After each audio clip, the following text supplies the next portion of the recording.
Ang Sub-Saharan Mindanao ay tila isang maling gamit o pagkakabuo ng termino.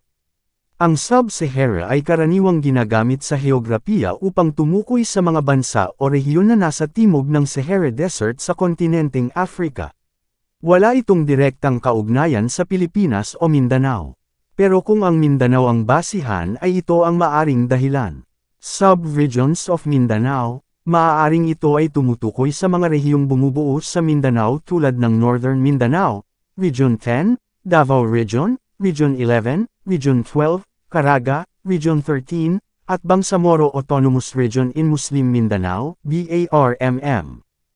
O baka naman ang tinutukoy ay Southern Mindanao, na literal na bahagi ng katimugang Mindanao gaya ng Davao, General Santos, at bahagi ng BARMM.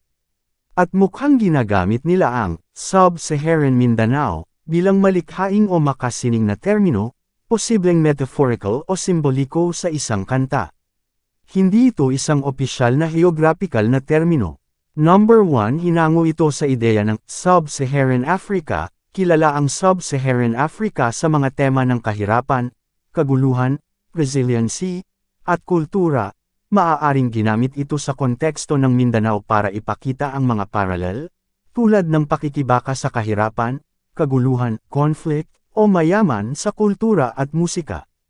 Number 2, artistic or poetic license. Maaaring ginamit ang Sub-Saharan bilang simbol ng pagkakahiwalay, marginalization, o pagiging lilayan ng lipunan, at ikinumpara ang ilang bahagi ng Mindanao sa ganoong karanasan.